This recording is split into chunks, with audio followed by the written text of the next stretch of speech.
सदा सौभाग्यवती भवा। नमस्कार, मैं अर्चना गुप्ता आप सभी का न्यूज़ वन इंडिया में बहुत स्वागत करती हूं। पति की लंबी आयु और अखंड सौभाग्य का व्रत करवा चौथ का व्रत आज है और इस साल करवा चौथ के दिन 3 शुभ संयोग बन रहे हैं। सुबह में स्वर्ग की भद्रा है, लेकिन इसका व्रत पर कोई भी दुष्प्रभाव नहीं होगा। आज सूर्योदय पूर्व में सुहागिन महिलाओं ने सरगी खाकर निर्जला व्रत रखा है। पूरे दिन अन्न, फल और जल का त्याग करके निराहार उपवास रखा है। आज शाम में करवा चौथ की पूजा के लिए केवल 1.25 घंटे का शुभ मुहूर्त है। उस समय में करवा माता, श्री गणेश, भगवान शिव और उनके पुत्र कार्तिकेय की पूजा की जाएगी। उसके बाद चंद्रमा को अर्घ्य देकर पारण होगा और व्रत को पूरा किया जाएगा। तो देश में आज करोड़ों महिलाएं करवा चौथ का ये पावन व्रत जो है वो रख रही हैं और करवा चौथ की तैयारी बहुत पहले से शुरू हो जाती है। और आज इस करवा चौथ की पूजा के लिए कई सारे शुभ मुहूर्त हैं और उन शुभ मुहूर्त में जो महिलाएं जिन्होंने व्रत रखा है वो पूजा अर्चना कर सकती हैं। पूरे विधि विधान के साथ वो पूजा कर सकती हैं, क्योंकि हर वर्ष करवा चौथ का व्रत जब भी आता है तो बाजारों में भी धूम देखने को मिलती है। तो अब जरा आपको दिखा रहे हैं करवा चौथ का व्रत क्यों रखते हैं। इस व्रत में करवा माता, भगवान शिव और अन्य लोग प्रसन्न होते हैं। कार्तिकेय भगवान के साथ साथ गणेश जी की भी पूजा की जाती है। महिलाएं अपने व्रत को चंद्रमा के दर्शन करने के बाद ही खोलती हैं। ये एक बेहद कठोर व्रत माना जाता है, क्योंकि पूरे दिन निर्जला यानी कि पानी का बूंद तक नहीं पीती हैं और इस दिन अन्न और जल कुछ भी ग्रहण नहीं किया जाता है। इसलिए इसे कठोर व्रत कहा जाता है। कई जगह इस व्रत को करक चतुर्थी के नाम से भी जाना जाता है। करवा चौथ व्रत महिलाएं पति की लंबी आयु के लिए रखती हैं। तो देखिए करवा चौथ का ये व्रत क्यों रखा जाता है, ये हम आपको बता रहे हैं। किस शहर में कब निकलेगा चांद, वो आपको अब हम बता रहे हैं। मुंबई में रात 8:36 पर, नोएडा में 7:52 पर चांद निकलेगा और मुंबई की बात करें तो 8:36 पर चांद निकलेगा। चांद को देखने के बाद ही महिलाएं अपना व्रत खोलती हैं। कोलकाता में 7:22 पर चांद दिखेगा। चंडीगढ़ में 7:48 पर चांद निकलेगा और पंजाब में रात 7:48 पर चांद निकलेगा और जम्मू में 7:52 पर चांद निकलेगा। तो ये हम आपको बता रहे हैं। लुधियाना में रात 7:52 पर चांद निकलेगा और देहरादून में रात 7:24 पर चांद निकलेगा। शिमला में रात 7:47 पर चांद निकलेगा। तो किस शहर में कब चांद निकलेगा वो आपको बता रहे हैं। पटना में रात 7:29 पर चांद निकलेगा। लखनऊ में रात 7:42 पर चांद निकलेगा। कानपुर में 7:47 पर, यानी कि लगभग 8 बजे तक। प्रयागराज में 7:42 पर चांद निकलेगा। इंदौर में 8:15 पर चांद निकलेगा और भोपाल में 8:07 पर चांद निकलेगा। तो ये आपको बता रहे किस शहर में कब चांद निकलेगा। अहमदाबाद में रात 8:27 पर चांद निकलेगा और चेन्नई में रात 8:18 पर चांद निकलेगा। और बेंगलुरु की बात कर ले तो रात 8:30 यानी कि 8:30 बजे। जयपुर में 8:05 यानी कि जयपुर की बात करें तो यहाँ पर 8:05 पर। रायपुर में 7:43 पर चांद निकलेगा। दिल्ली में 7:53 पर चांद निकलेगा। तो हम आपको ये बता रहे हैं कि किस समय किस शहर में चांद निकलेगा, तो आपको एक स्पष्ट जानकारी मिल पाएगी, ताकि जो महिलाएं करवा चौथ का ये व्रत रख रही हैं वो समय पर पूजा पाठ कर सके। तो करवा चौथ 2024 के बारे में आपको बता रहे हैं कि चंद्रोदय का समय देखिए क्या है। शाम 7:54 पर, शाम 7:54 पर, मतलब जो चंद्रोदय का समय है वो लगभग मान लीजिए 8 बजे तक जो चांद है वो निकलेगा। तो इससे पहले जो आप लोग पूजा की तैयारी करती हैं वो तैयारी आप कर लीजिए, क्योंकि लगभग हर शहर का जब हमने आपको बताया तो लगभग 8 बजे तक ही चांद निकलेगा। करवा चौथ पूजा का मंत्र क्या है वो आपको हम बता रहे हैं, वो भी आप देख सकते हैं कि गणेश पूजा मंत्र, और इसी मंत्र से आप पूजा करिए। और जब आप पूजा कर रहे होंगे तो इसी मंत्र का आप जाप करिए और इसी मंत्र का जाप करके आप पूजा करिए।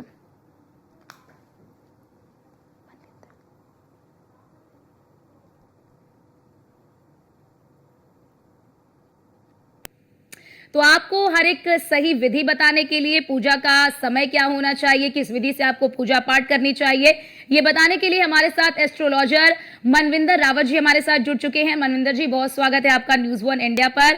और मनविंदर जी, मेरा पहला सवाल आपसे यही है कि पहले तो हमारे तमाम दर्शकों को बताइए, और तमाम वो जो महिलाएं जो आज करवा चौथ का ये पावन व्रत रख रही हैं, पूजा का सही समय क्या है, क्योंकि कई सारे समय निकलकर सामने आ रहे हैं, कई सारे मुहूर्त जो है वो सामने आए हैं, ऐसे में सही मुहूर्त कौन सा है? देखिए, ऐसा होता है, जब भी कोई कार्य करा जाता है तो उसमें हमारे को 2-3 चीजें सबसे महत्वपूर्ण देखनी होती है कि क्या राहु काल तो नहीं है, और राहु काल को तो अवॉइड करना ही है। साथ में ये भी देखना पड़ता है कि 6 प्रकार की चौगड़ियां होती हैं, जैसे एक रोग की होती है, एक उदेग की होती है, एक काल की होती है, एक अमृत की होती है, एक लाभ की होती है, एक शुभ की होती है। अब इसमें जो शुभ की होती है, लाभ की होती है, अमृत की होती है, सबसे श्रेष्ठ और सबसे अच्छी चौगड़ियां होती हैं। इनमें किया हुआ जो कार्य होता है उसका जो फल है वो कई गुना अधिक बढ़ जाता है। तो मैं सभी श्रोताओं को, न्यूज वर्ल्ड इंडिया के सभी जितने भी दर्शक इस समय हमें सुन रहे हैं, आप सभी से ये कहना चाहता हूं कि सबसे श्रेष्ठ समय, जैसा भी चैनल के डिस्प्ले में भी आ रहा था, शाम को 5:46 से लेकर के और 7:21 तक काफी अच्छा समय रहेगा। अब ऐसा मैं इसलिए बोल रहा हूं क्योंकि ये शुभ की चौकड़ियां होंगी, और अगर शुभ की चौकड़ियों में आप काम करेंगे तो जितनी भी सुहागन जो अखंड सौभाग्य के लिए, अपने पति के लिए जो आज तपस्या कर रही हैं, उनको अच्छा स्वास्थ्य लाभ प्रदान हो, अच्छी आयु उनको प्रदान हो, तो वो पूजा पूर्ण रूप से सफल मानी जाएगी। जी। और मनविंदर जी, क्योंकि देखिए जो लोग पहली बार करवा चौथ का व्रत रख रहे हैं उनके लिए आप क्या कहना चाहेंगे? उनके लिए क्या शुभ मुहूर्त है, क्या चीजें शुभ होनी चाहिए, किस तरह से उन्हें पूजा पाठ की विधि अपनानी चाहिए जो पहली बार करवा चौथ का व्रत कर रही हैं? जी, मैं ये कहना चाहता हूं, जो पहली बार कर रही हैं और जो पहले से भी रखती आ रही हैं, मैं सभी से यही कहना चाहूंगा कि जब पूजा 2 प्रकार से होती है। एक तो ये है कि आप जैसे हम घर में ब्राह्मण को बुलाते हैं और ब्राह्मण के द्वारा प्रॉपर विधिवत तरीके से करते हैं, और एक ये है कि हम करवा चौथ का व्रत रख के महिलाएं खुद घर में करती हैं और एक सामूहिक रूप में करती हैं, जिसमें बहुत सारी महिलाएं एकत्रित होकर पूजा करती हैं। तो यहाँ मैं आपसे ये कहना चाहता हूं कि देखिए, पूजा के अंदर विशेष रूप से हमारे को भगवान शिव की, यानी कि शिव परिवार की पूजा करनी होती है, करवा माता की पूजा करनी होती है। तो आपको माँ करवा माता का जो चित्र है वो आपको जरूर रखना है, ये मैं आपसे कहना चाहूंगा।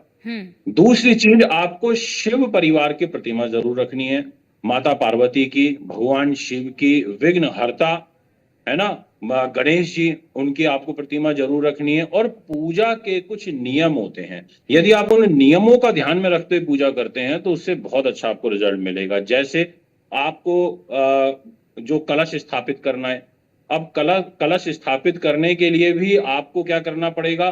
सबसे पहले कलश लेना है, उसमें आपको जल रखना है, भरना है, उसमें थोड़े आपको अक्षत डालने हैं, उसमें कोई 1 रुपए का या 11 रुपए का आपको सिक्का डालना है, ऊपर से आपको फिर नारियल रख देना है ना, और उसको नारियल के ऊपर आपने लाल कपड़ा लपेटना है, फिर उस पर कलावा भी बांधना है, तो वो एक तरीके से आपके कलश स्थापित हो गए।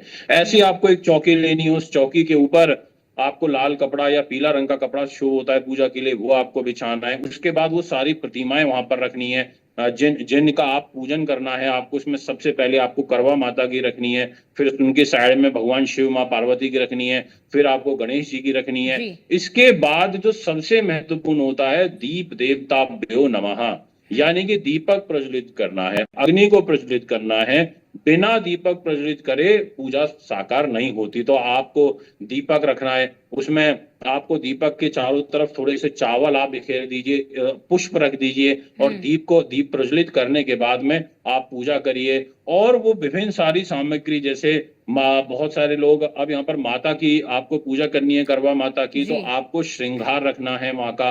आप 5 प्रकार का श्रृंगार रख सकते हैं, है ना। उसमें आप चूड़ियां रख सकते हैं, बिंदी रख सकते हैं, आप माता की चुनरी रख सकते हैं। ऐसे आपको श्रृंगार रखना है। उस श्रृंगार को आप बाद में किसी मंदिर में भी दान कर सकते हैं और उसको स्वयं भी उपयोग कर सकते हैं। इसी तरीके से आपको वो सारी चीजें, जैसे करवा आपको रखना है ना, आपको शक्कर लेनी है, आपको कपूर लेनी है, आपको जी। रुई लेनी है, आपको हल्दी लेनी है, आपको जो है लकड़ी की चौकी लेनी है, आपको एक चलनी लेनी है। अब वो चलनी क्यों लेनी है, आप सभी जानते हैं कि शाम को जब चंद्रोदय होते हैं तो उसी समय इस व्रत का पारण होता है।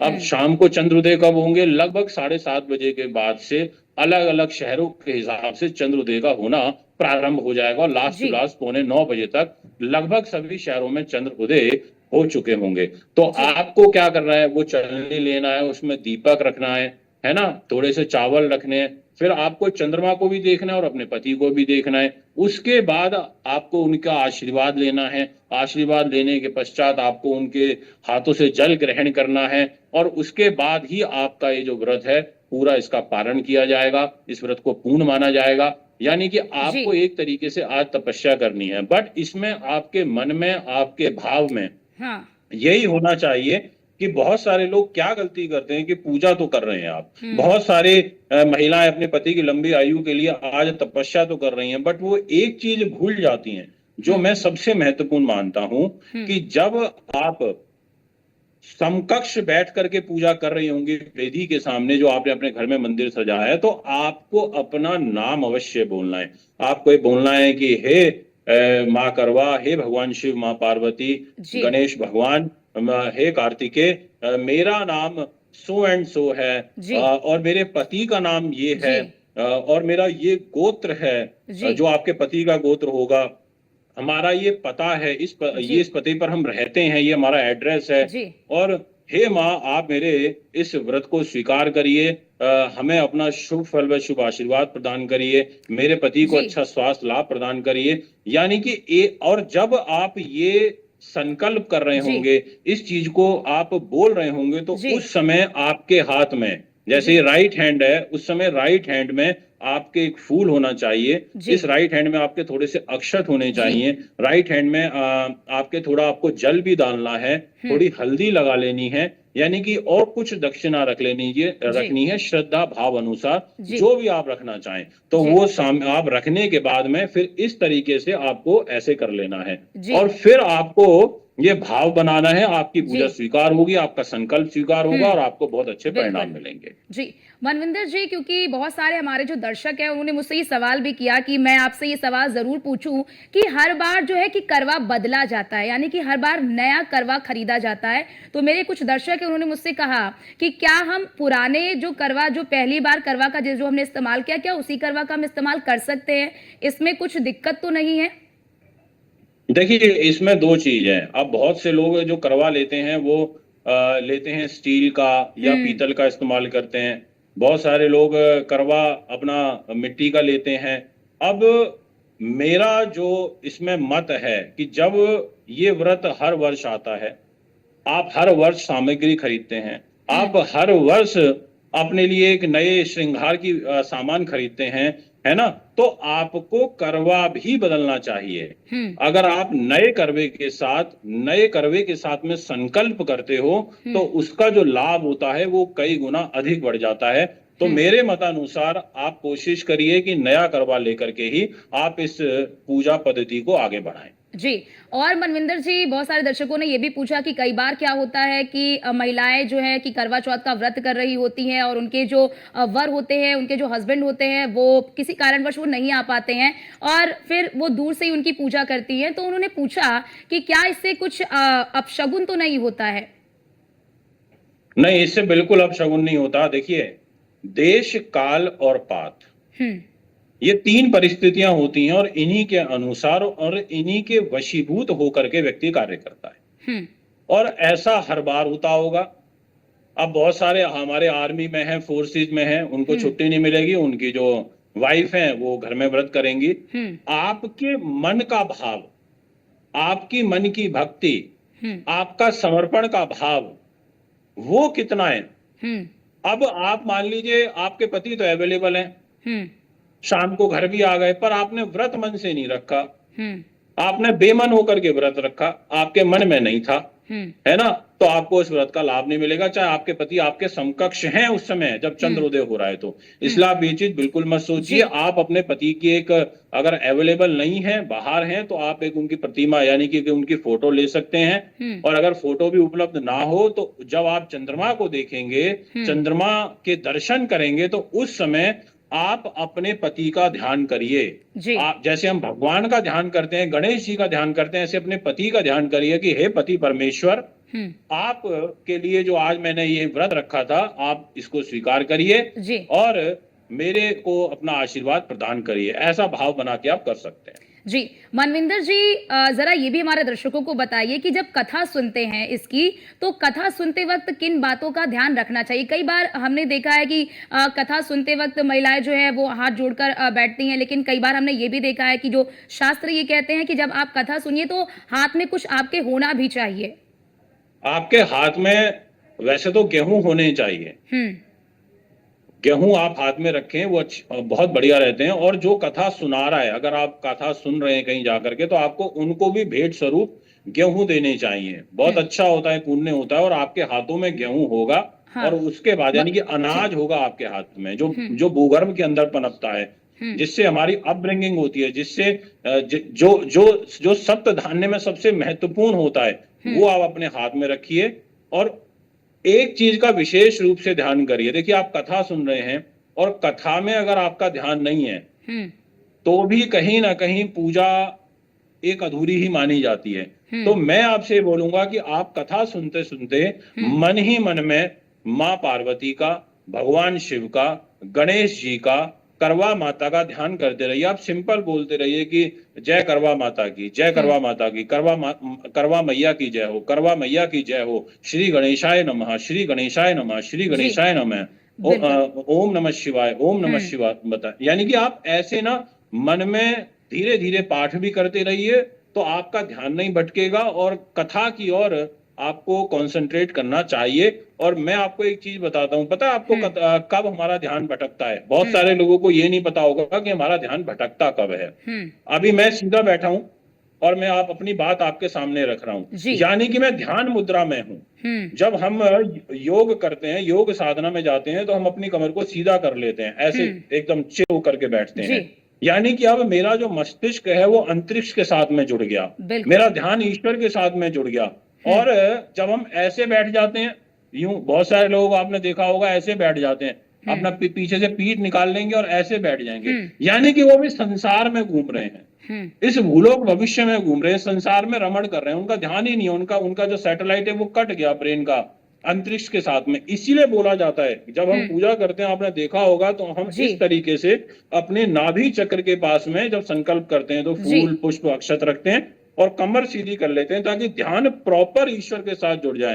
तो मैं सभी महिलाओं से विनम्र भाव से हाथ जोड़ के निवेदन करूंगा कि जब आप पूजा करें तो आपकी कमर बिल्कुल स्ट्रेट होनी चाहिए। तो देखिए, आपका ध्यान बिल्कुल नहीं भटकेगा और आपके पति और आपको स्वयं भगवान शिव साक्षात सामने नजर आएंगे, माता करवा आपको सामने नजर आएंगे। बिल्कुल मनविंदर जी, क्योंकि कई बार मैंने भी देखा है और कई दर्शकों ने भी मुझसे ये पूछा है कि उनके घर में परंपरा ये रही है, क्योंकि देखिए ये निर्जला व्रत होता है, लेकिन उन्होंने कहा कि हमारे घर में परंपरा ये रही है कि हम पानी पीकर ही इस व्रत को रखते हैं। ऐसे में उनका ये सवाल है कि क्योंकि निर्जला व्रत होता है, लेकिन हमारे घर की परंपरा है सब पानी पीकर व्रत रखते हैं, तो हम भी पानी पीकर ही व्रत रखते हैं, तो क्या ये इसमें कोई दिक्कत तो नहीं है? ये लोक रीति है। लोक रीति का अर्थ यह है कि अगर अब आपके परिवार में शुरू से इस तरीके की प्रथा चली आ रही है, तो फिर उस प्रथा को अगर आप आगे बढ़ा रहे हैं तो उसका दोष नहीं लगता है। ज्यादातर मैंने मतलब मैं ऐसे कहना तो नहीं चाहता, पर मैंने काफी जो हमारे बहुत सारे यजमान होते हैं जो आते हैं, वो मैंने पंजाबियों के अंदर कुछ ऐसा नोटिस करा है कि वो कहते हैं कि हमारे यहाँ ऐसी परंपरा है कि हम जल ग्रहण कर लेते हैं। मैं इसको ऐसे सोचता हूँ कि जब आप शाम को कथा कर लें, क्योंकि हमें परिस्थितियों के हिसाब से बदलाव लाने बहुत जरूरी हैं। जब आप शाम की पूजा कर लें, आप जब आपकी कथा पूर्ण हो जाए, आप उसके बाद जल ग्रहण कर सकते हैं। और अगर आप मेडिकेशन के ऊपर हैं, आपकी अवस्था ज्यादा है, तो आप जल ग्रहण कर सकते हैं। दूसरी चीज, ऐसा शास्त्रों में कहा गया है, मतलब लोक रीति के रूप में हमारे विद्वान धर्माचार्यों ने ऐसा बताया है कि विवाह होने के बाद अगर 16 से 17 वर्ष तक जो महिला है, सुहागन महिला है, अगर वो व्रत को अच्छे तरीके से धारण करती है, तो निश्चित तौर पर उनको इसका बड़ा जबरदस्त फल मिलता है। अब मान लीजिए कोई हमारी माता है और उनकी आयु है 55-60 साल, वो ऑलरेडी कम से कम 30 करवा चौथ, 32-35 करवा चौथ पहले प्रीवियस रख चुकी हैं। वो बिल्कुल जल ले लें, कोई ऐसा दोष नहीं लगेगा। कोशिश यही करें कि शाम की कथा के बाद, और अगर तपस्या हो सके तो इससे बढ़िया तो कुछ भी नहीं, क्योंकि निर्जला का विधान है, तो निर्जला के ही रूप में अगर रखा जाए तो अच्छा रहेगा। ठीक है, बहुत शुक्रिया मनविंदर जी आपका हमारे साथ जुड़ने के लिए और हमारे तमाम दर्शकों को ये महत्वपूर्ण जानकारी देने के लिए कि अगर आप व्रत कर रहे हैं तो व्रत के समय आपको क्या पूजा की विधि अपनानी है, किस तरह के मंत्रोच्चार करने हैं, कथा सुनते वक्त किस तरह से आपको अपने आप को ध्यान मुद्रा में रखना है और तमाम एहतियात पूजा के वक्त बरतने हैं ताकि आपको आपकी कठोर तपस्या का फल जरूर मिले।